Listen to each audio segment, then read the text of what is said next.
हाक किया कहैया गंगा कहाँ की गैया।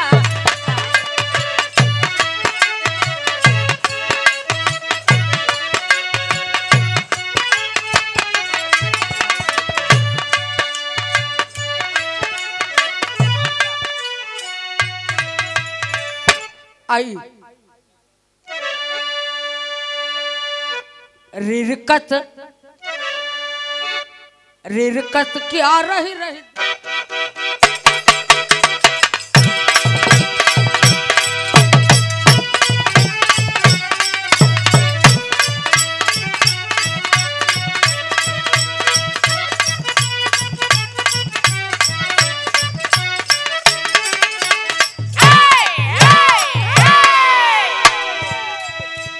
हारमोनियम मास्टर साहब गीत का संकेत किए। सोरह कला अवतारी मुरली मनोहर भगवान श्री कृष्ण कन्हैया के सखिया चिढ़ावत है तू तो करिया है तोहार बियाह है न होई। चिढ़ा के कहत काहिन भैया हो खिसियावे और चिढ़ावे तो चिढ़ा के सखिए भगवान श्री कृष्ण कन्हैया को कहती है हमारा संवर रंग मन नहीं भावे।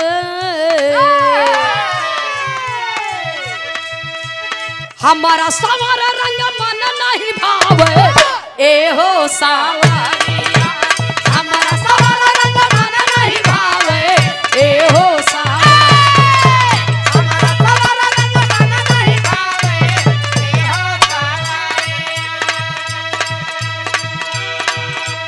हमारा संवर रंग मन नहीं भावे ए हो सावरिया।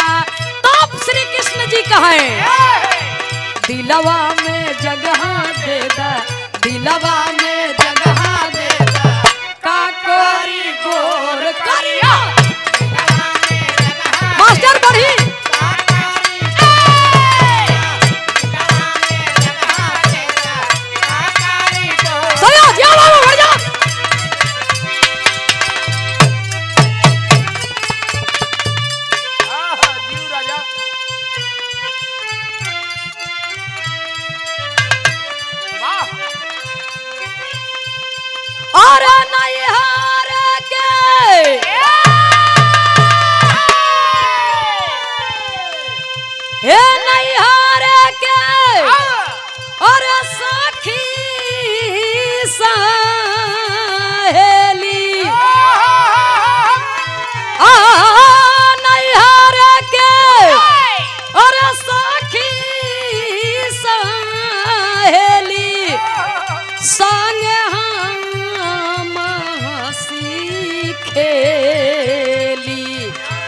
ससुरा में पिया बिन ससुरा में पिया बिन अरे लाली रे पलंगिया मन न भावे राम।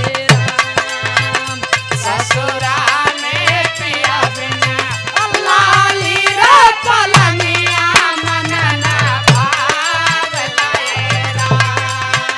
ससुरा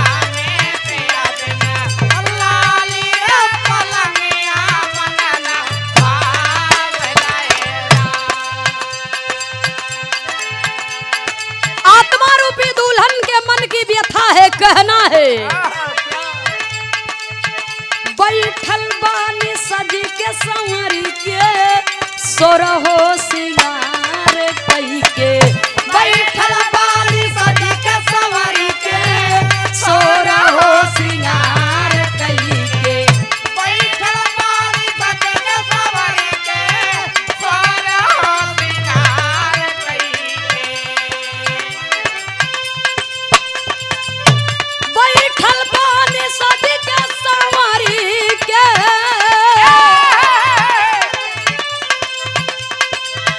बैठल बानी सज के संवरी के बैठल बानी सज के संवरी के सोरहो सिंगार कई के।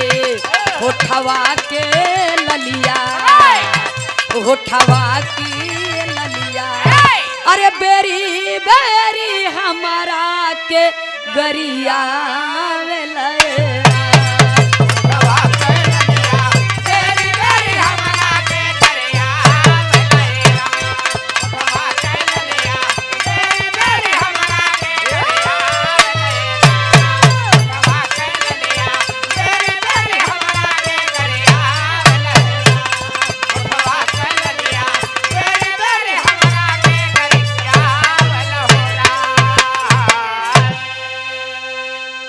श्रीमान राम सागर सरोज एडवोकेट साहब आपकी ओर से हमारे सूरदास ढोलक मास्टर साहब के लिए सादर 50 रुपए का आशीर्वाद आया है। बहुत बहुत नमन। आज जेबा वाला पहिरे है डायरेक्ट एटीएम में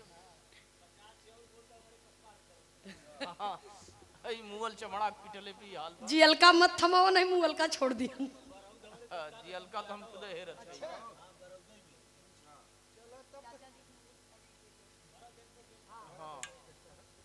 परम आदरणीय श्रीमान भरतलाल एडवोकेट साहब जो हमारे राम सागर सरोज एडवोकेट साहब के पूज्य चाचा जी हैं और कहता है प्रयागराज में बरौत में हमार समधियान बा। आपो के तरफ से 50 रुपया पुरस्कार हमारे सूरदास जी के लिए। बहुत बहुत आपको नमन है। उपस्थित जनता जनार्दन के चरणों में प्रेम भरा जय श्री कृष्ण जय हिंद। एक बार प्रेम से आप लोग जयकारा लगाएंगे क्योंकि श्री नीलकंठेश्वर महादेव का मंदिर का श्रृंगार भी है और विजेता हुए हैं हमारे समाज के जननायक। आपके विजेता होने के उपलक्ष्य में खुशी में यह कार्यक्रम मनाया जा रहा है और मां विंध्यवासिनी की पावन पवित्र धरती भी है, इसलिए आप कृपया एक बार प्रेम से जयकारा लगाएंगे। बोलिए विंध्यवासिनी मैया की। वाह भैया वाह। जेकर भी देवी देवता का जयकारा लगाई जात है, हमरे बात के कोई सज्जन बुरा मत मनी। जेकर भी देवी देवता का जयकारा लगाई जात है दोनों हाथ उठाए के, हाथ के ना उठावत जानत है ये तो जेकरे पल्ले हाथ ही न होई।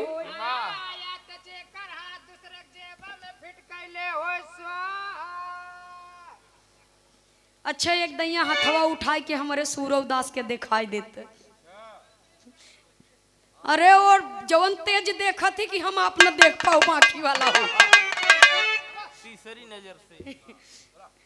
तो देखिए हमारे लिए नहीं अपने बदे एक बार प्रेम से आप लोग दोनों हाथ उठा करके जयकारा लगाएंगे। बोलिए मां विंध्यवासिनी मैया की। बोलिए हर हर महादेव।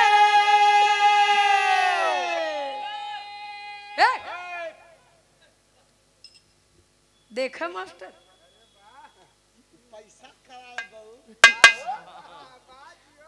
बहुत बहुत आप सबका आभार। बहुत सुंदर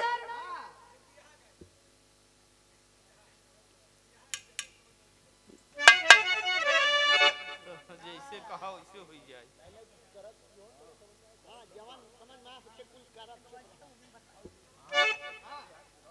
भैया बहुत सुंदर गीत माननीय डॉक्टर साहब के मुखार बिंदुओं से आप सबने सुना और आपने हकीकत में कहा कि हर अखाड़े में हर गुरु घराने में ये गीतें हुआ करती हैं, लेकिन वहां तक दृष्टि किसी किसी की जाती है। होती तो बहुत कुछ है लेकिन वहां तक दृष्टि किसी किसी की जाती है। और हम आपको बहुत बहुत हृदय की गहराइयों से आभार व्यक्त करते हैं। आपने बिरहा जगत में उसे जीवित रखा है और आज के समय में एडवोकेट साहब यहाँ पर बड़े विद्वत जन लोग बिरहा सुनने के लिए बैठे हैं। जो हमरे उम्र का गवैया है वो खाली पहिर के पेट के नीचे साड़ी हमारी जान ले सड़िया करिया ले ले यह बलमुआ नजरिया ना लागे लगबे हो तो लगे जाए कि करिया घुस का मतलब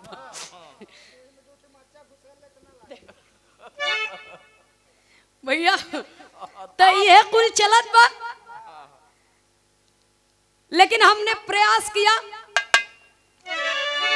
कि हमारे पूर्वजों की धरोहर है, हमारे पुरखों की विरासत है, हमारे देश का इतिहास है, तो ये मिटने न पाए बिरहा जगत से।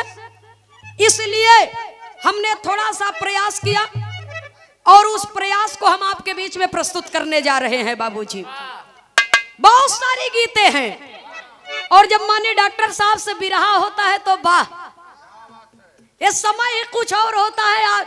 हम बने प्रयागराज में बहुत मुकाबला है आपसे बाबा, और आज आपके धरती पर हम आए हैं। बिरहा आपकी धरती पर बहुत हुआ है हमारा, लेकिन आज आपकी धरती पर और इस धरती के लाल से बिरहा है, ये बड़े गर्व की बात है बाबूजी। तो बहुत बहुत हम आपका अभिनंदन करते हैं, आपके इस जनपद की धरा पर और आपके इस धरती को हम नमन करते हैं। और बनारस से लेकर के प्रयागराज से लेकर के जौनपुर, सुल्तानपुर बहुत सारा कार्यक्रम हुआ, लेकिन हकीकत में जहां पर आपके साथ में बिरहा होता है उस जगह पर एक इतिहास बनता है। तो आइए आपके बीच में एक ऐसी ही गीत प्रस्तुत है, खाली 2 लाइन बानगी आप लोग के बताओ, उसके बाद एक गीत और आपके बीच में प्रस्तुत करब छोटी सी। भैया हो कभी जी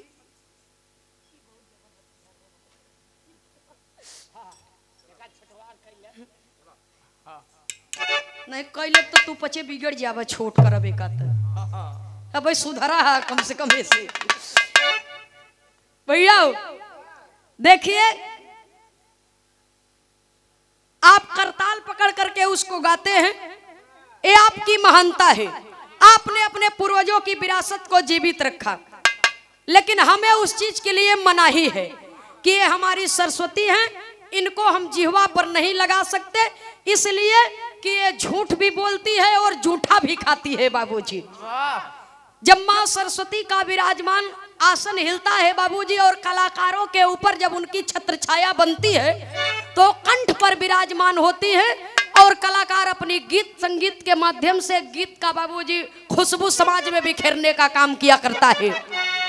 इसलिए कवि को संकेत करना पड़ा, एक छोटी सी गीत ये भी है और ये भी हलकबंद भी है और ये ही रसना गहन छंद भी है बाबूजी। तो हर अखाड़े में गीत होती है, लेकिन दृष्टि किसी किसी की उस पर पड़ती है। थोड़ी सी नजर हमारी भी उस पर गई, वही प्रस्तुत है आपके बीच में।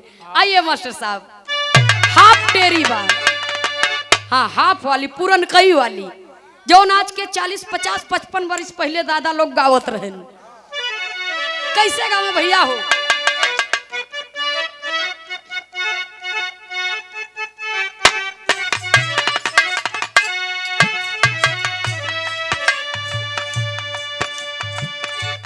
काहे हाक किया कहैया गंगा कहा कि गैया, काहे हाक किया कहैया गंगा कहा कि काहे हाक किया कहैया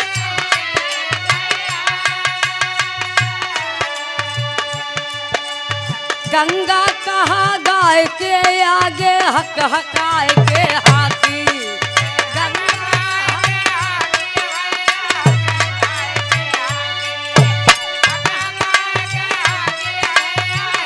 के कहा खाक की खैया गंगा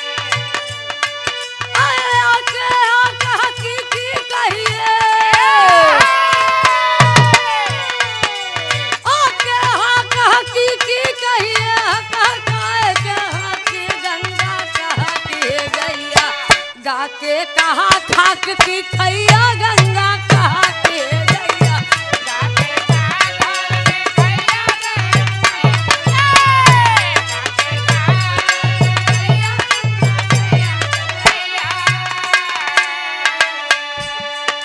गंगा गा के कहा कि गंगा याक की आक खाई, गंगा गा के कहा कि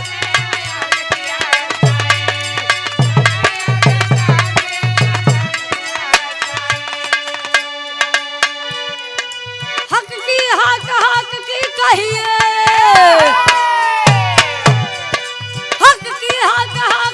कहिए कहा कहा के गाय घे घा घा की घाए गैया गंगा कहा के गैया घे घा घा की घाए गैया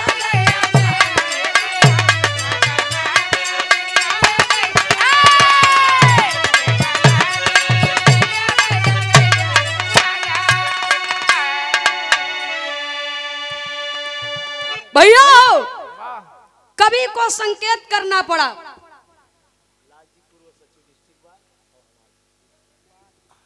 डिस्ट्रिक्ट बार एसोसिएशन। अच्छा। परम आदरणीय परम श्रद्धेय माननीय लाल जी पूर्व सचिव बार एसोसिएशन और आप परम आदरणीय श्री राम सागर सरोज जी एडवोकेट साहब 100 रुपया दे करके सम्मान किए। बहुत बहुत आपके श्री चरणों में नमन है।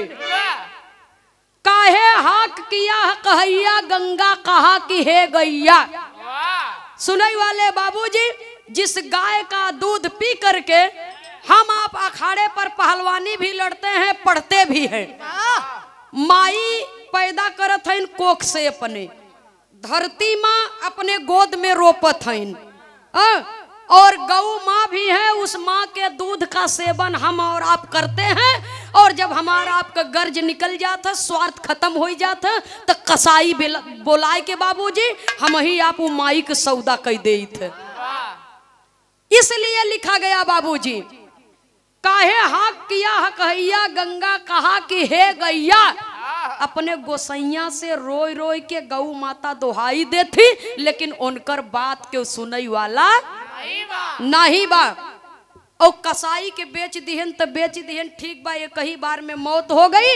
और यदि छोड़ दिए बाबूजी तो वो माँ दर दर की ठोकरें खाती है, और लास्ट में उस माँ के शरीर की दुर्गति होती है बाबूजी। और जब माँ मर जाती है तो तरह तरह के जीव जंतु उस शरीर में लग जाते हैं और शरीर के मांस को नोच नोच करके खोद खोद करके खाते हैं बाबूजी। इसलिए विरह वेदना में कवि की कलम इस गीत को लिखती है। कवि को संकेत करना पड़ा। आइए, ये 2 लाइन बन गई आपके बीच में प्रस्तुत थी। आइए, तने नहीं, अभी अभी माननीय डॉक्टर साहब जी ने कहा, डॉक्टर साहब जब हम बनारस में गए गावई बदे तो वहाँ के गवैये बड़ा हल्ला की हैं लोग। कहाँ इलाहाबाद से एक नंदनिया आवत है, गवैयन से कुल सवाल करत। हमने उनसे कहा कि आप लोग समझने में भूल कर रहे हो, ये सवाल नहीं है, ये हमारे पुरखों की धरोहर है। और हम अगर बिरहा जगत में हैं, हमारे पुरखों की विरासत हमें मिली है, तो उसे जीवित रखना हमारा परम कर्तव्य है। हमारे पुरखों की धरोहर एक और है, जिसे होठ के बीचों बीच सुई रख करके गाया जाता है। सिर्फ एक लाइन उसकी वानगी आपके बीच में बताएंगे। एक दुल्हन अपने दुल्हा से कहता हम घंघरा और चुंदरी चाहे। दुल्हिया कहा था हम घघरा और चुंदरी चाहे, तो दुल्हवा कहे ठीक बा, साधारण लेबू कि कोनो फंसी में कैसे लेबू, कहे जैसे तू देवावा वैसे लेबे। तो देखिए, ये सुई है और बिरहा जगत में इसे मौत का कुआं कहा जाता है। और हम जादूगर न हुई, हमने सिर्फ थोड़ा सा प्रयास किया है। और ये गीत हम खास तौर से कैमरा में रिकॉर्डिंग हो रही है, अपने समय के जो हमारे उम्र के कलाकार हैं उनके लिए संदेश भी है। कैसे भैया हो कहना है, इसके बजाय ना खाली एक लाइन के।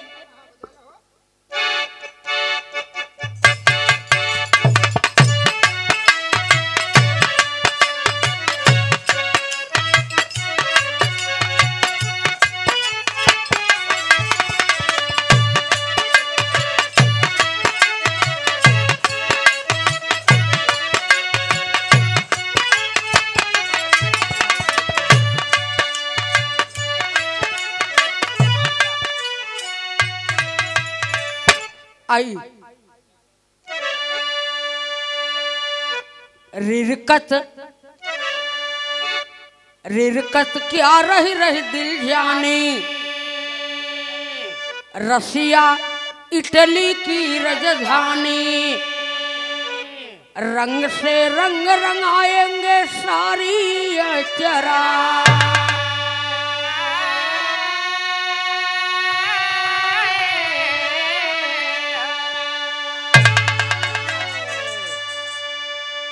गाने के अंदर तेरी की लाइन है,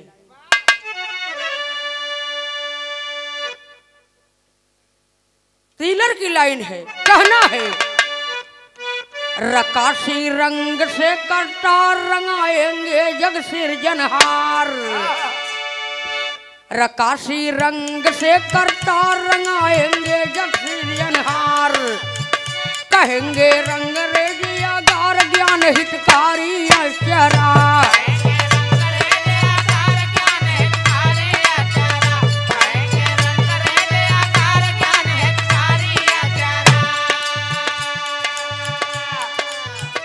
रखर कर के खरारी रखर कर के करारी जाके राजघाट हितकारी। रंग रंगाएंगे खरारी शंकर धारी अचरा। रंग रंगाएंगे खरारी शंकर धारी अचरा। रंगाएंगे खरारी शंकर धारी अचरा। रग रग टनकारी सिर जटा गंगा धारी।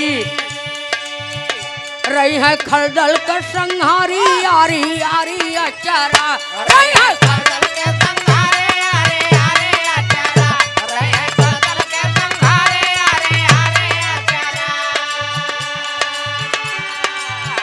अरे घर घेर घाघरा गा के। अरे घर घेर घाघरा जाके घंघरा लाएंगे रंगा के। गा के रहना निजिया तारी चिचधारी अचरा। गा के रहना निजिया तारी चिचधारी अचरा। गा के रहना निजिया तारी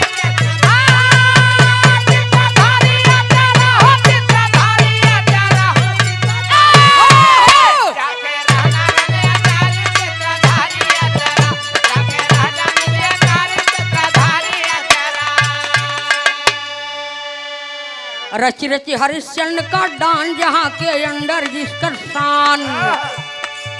रंगाएंगे रसिया रस खान ज्ञान सत्कारी आचारा। अरे छरछिल सागर का ठाट रंगाएंगे ढाका का हाट। रहेंगे शेष नाग कर डाट जहर जय छारी आचारा। रजनी रजक कट्टी डारी रही है खलदल कर संहारी। रजनी रजक कट्टी डारी रही है सृष्टि की लयदारी। देखा नैनन कया गारी नर नारी अचारा।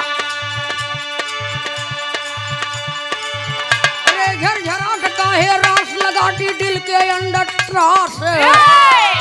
रहेंगे तारा चांद आकाश ज्ञान सत्कारी अचारा। रहेंगे तारा चांद आकाश सत्कारी अचारा। रहेंगे तारा चांद आकाश सत्कारी अचारा। सत्कारी अचारा। रहेंगे तारा चांद आकाश सत्कारी अचारा। रहेंगे तारा चांद आकाश सत्कारी अचारा। आखिरी लाइन कहना है। रेटर टाटक रंग टहर रंगाएंगे जानंद नगर। रहेंगे सखियन के संग गिरधर कर अघारी अचारा। रेठर ठेठर रास रचैया सखियन के हित कृष्ण कन्हैया। रही है करते ठिन्निक छैया कर हजारी अचारा। अरे डर जरा नहीं डर खाना। अरे डर जरा नहीं डर खाना कहना इसी तरह से गाना। और ना ही रंग से रंग हटाना कर संहारी अचारा। ना ही रंग से रंग हटाना कर संहारी अचारा।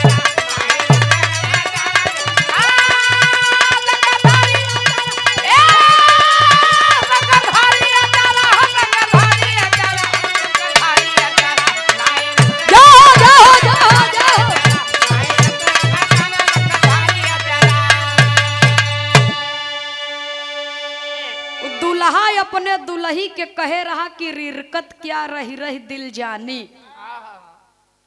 कि बार बार बिनती मत करा जवन तू कह दू तो है हम ओका लई आई के।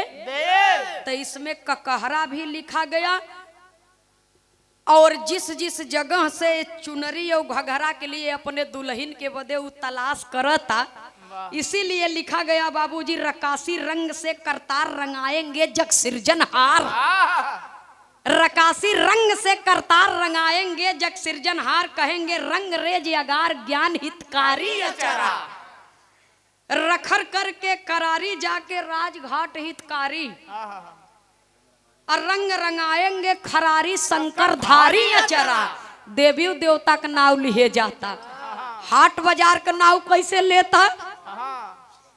रग रग तनकारी सिर जटा गंगाधारी, रही है खलदल के संहारी यारी यारी अचरा। अरे घर घेर घाघरा जाके घंघरा लाएंगे रंगा के, अगा के रहना निज अटारी चितधारी अचरा। सुनने वाले बाबूजी, आखिरी लाइन में लिखा गया कि रे डर जरा नहीं डर खाना कहना, इसी तरह से गाना। डॉक्टर साहब आपके बदे ही नहीं लिखा गया, अगवा बहुत बेजोड़ बा। कहे बरे कि पूरनी है लिखाई तो बाजे सम्मत ऐसा ऐसा शब्द डाल दे कि गवैया में मारी हो जाए। बड़ा अरखा लिखे हो, बहुत अरखा लिखे बाबूजी। इसलिए जो आज के हमारे समय के कलाकार हैं उनके लिए कहना है कि खाली ओतने में मत रह कि